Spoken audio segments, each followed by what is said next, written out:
Kumusta mga kaibigan?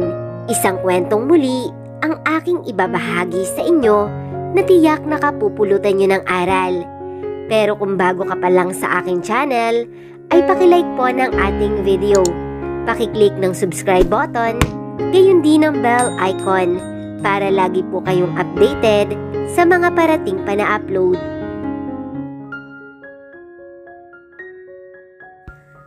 Ate Clara, nasa Hacienda Montemayor si Kuya. Imporma sa akin ni Ruby nang aking tanungin kung nasa ng kanyang kuya.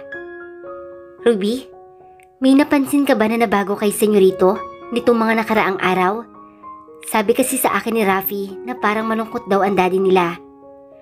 Lumatay ang lungkot sa magandang mukha ni Ruby sa aking itinanong. Ate Clara, sorry.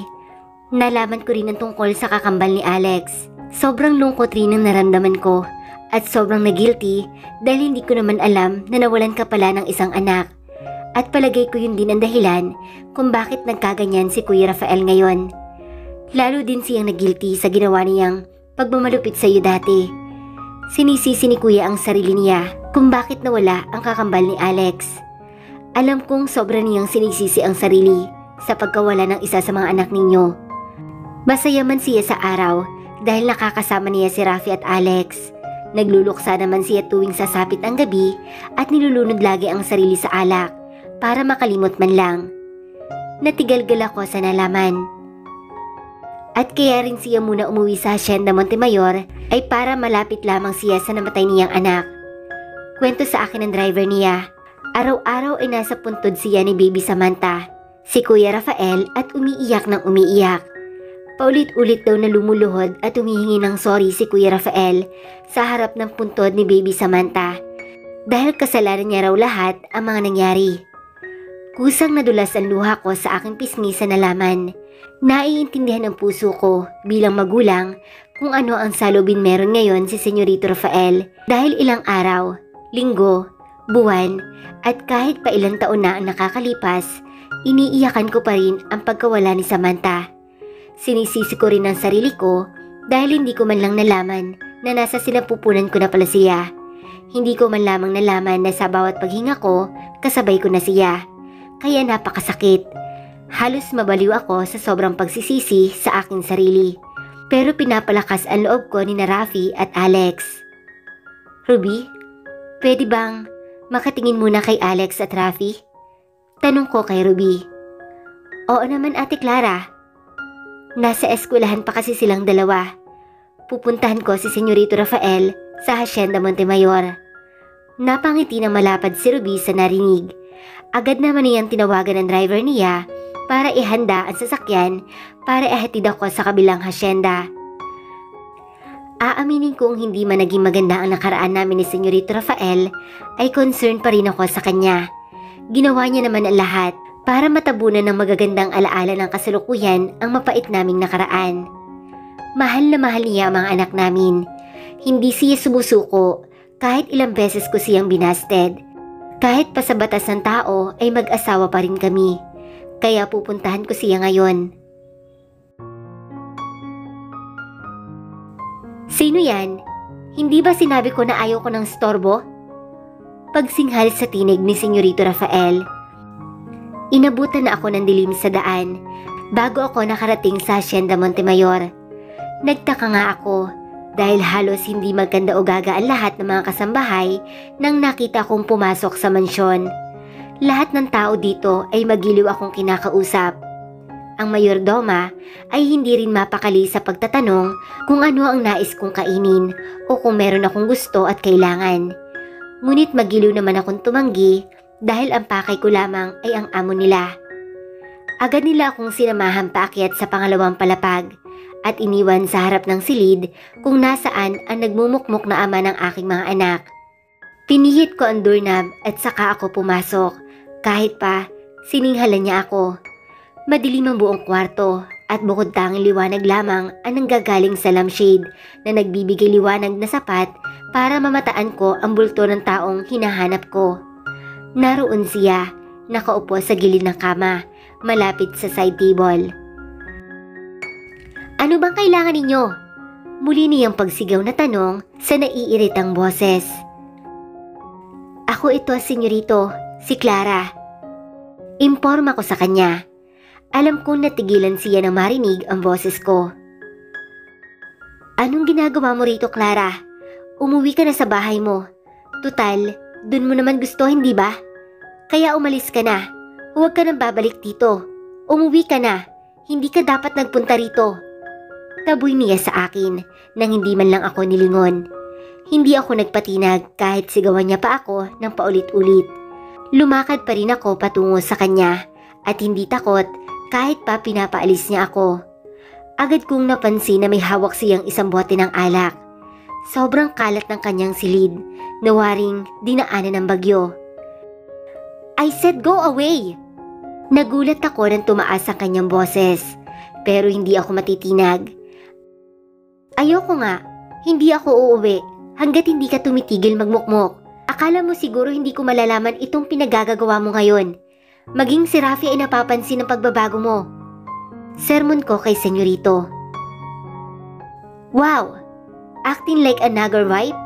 Ngayong malinaw at paulit-ulit na sinasabi mo sa akin na ayaw mo na? Tapos na tayo at hiwalay na tayo bilang mag-asawa. Kaya huwag mo akong sermonan na parang concern na concern ka. Dahil alam kong ayaw mo nang isalba ang anumang relasyon na legal na meron tayo. Bumalik ka na sa bahay mo. Hayaan mo na akong mag-isa dito. Huwag kang mag-alala dahil hindi na kita kukulitin at ipagpipilitan na mag-asawa pa tayo. Hahayaan na kita sa gusto mo. Kaya pabayaan mo na ako. Galit na sambit ni Senyorito Rafael. Kaya ka ba nagkakaganito dahil kay Samantha? Muling natigilan si Senyorito sa tanong ko at panay ang lagok ng alak sa bote. Senyorito, hindi mo na siya maibabalik kahit ilang daang alak pa ang inumin mo. Kaya itigil mo na kung ano man ang ginagawa mo dahil hinahanap ka rin ng dalawang pang mga anak. Bullshit! Sigaw niya sabay hagis ang boteng hawak sa pader. Wala akong kwentang asawa. Wala akong kwentang ama. Kasalanan ko kung bakit nawala ang anak ko. Kung sana naging mabuti akong asawa sa'yo, kung sana hindi ko pinasama ang loob mo, sana hindi ka nakunan. Sana hindi nawala ang kapatid ni Rafi at nagkaroon ng kakambal si Alex. Kaya kasalanan ko ang lahat. Kasalanan ko, Clara. Kasalanan ko kung bakit siya nawala. Kung bakit ka nakunan. Kasalanan ko. Kasalanan ko, Clara. Halos madurog ang puso ko sa nakikitang anyo ni Senyorito Rafael sa oras na ito. Umiiyak at binabayo ang sariling dibdib habang sinisisi ang sarili at sinasabing kasalanan niya ang lahat kung bakit nawalan siya ng anak. Hindi ko alam na ganun niya sinisisi ang sarili. Hindi ko alam na mahal niya ang isang anak na hindi man lang niya nakita o nakasama. Lumapit ako kay Senyorito at pilit na pinipigilan ang kanyang kamao na kanyang isinusuntok sa kanyang dibdib. Tama na yan, Senyorito. Pareho lang naman tayong may kasalanan. Kung sanang nalaman kong buntis ako ng panahon na iyon, sana ay iniwasan na lang din kita. Kaya kasalanan ko din, kasi ako ang nanay, pero napabayaan ko siya. Pag-aalo ko kay Senyorito. No, it's all my fault, Clara. It's all my fault. That's why I'm blaming myself for being useless husband and useless father. Niyakap ko si Senyorito Rafael. Tama na, Senyorito. Nakaraan na yun. Kung nasan man ang nawala nating anak, malamang na malungkot si Samantha dahil nagkakaganyan ka. Hindi ko rin matanggap nung una. Halos mabaliw ako noon, pero iniisip ko na lamang na hindi siguro siya para sa akin, para sa atin. Kaya, Senyorito, huwag mong sisihin ang sarili mo dahil wala naman may kagustuhang mawala ng anak. Wika ko kay Senyorito Rafael. Gumanti ng yakap sa akin si Senyorito. Umaalog-alog ang balikat niya, tanda ng kanyang pag-iyak. I'm sorry, Clara. I'm so sorry. Dahil wala ako nung panahong kailangan mo ng karamay. Patawad, dahil hindi kita nadamayan na mawala ang anak natin, kasabay din ang pagkawala ng nanay mo. Hindi ko ma-imagine kung gaano ka nagluksa at kung paano ka nagsimula nang ikaw lang mag-isa. I'm sorry, dahil makasarili ako. Iniisip ko ang sarili ko, gayong ikaw dapat ang mas inaalaga ko. Sising-sisi ako, Clara. Lalo na nang malaman kong nakunan ka dahil sa akin. Dahil pabaya ako. Dahil wala akong kwenta. Shh! Tama na, senyorito. Pinapatawad na kita sa anumang nagawa mo sa akin o sa amin pa ni na Rafi at Alex at Samantha. Ang mahalaga naman, tinanggap mo ang pagkakamali mo at nagsisisi ka. Kaya tama na, huwag ka na magmukmuk dito at hinahanap ka na ng mga bata. Tumigil sa pag-iyak si senyorito pero mahigpit pa rin ang pagkakayakap sa akin. Namayani ng ilang minuto ang katahimikan sa aming dalawa. Waring ninanamnam ang sandaling magkayakap kami at nagdadamayan sa lungkot na nadarama. Talaga bang pinapatawad mo na ako, Clara? Maya-maya'y tanong niya. Hindi ko makapa ang galit sa puso ko pero nahihirapan akong sagutin ang tanong niyang iyon. Pero ngayon, batid ko sa sarili kong matagal ko nang limot ang anumang galit na nararamdaman dahil ang totoo, pareho lang naman kaming biktima ng mapaglarong tadhana. Oo, senyorito. Gusto mo ba ibawiin ko? Biro ko nang maiba naman ang tema ng malungkot na paligid. Huwag! Mamamatay na ako kapag hindi mo pa ako napatawad. Sagot niya naman na mas hinigpitan ng pagkayakap sa akin.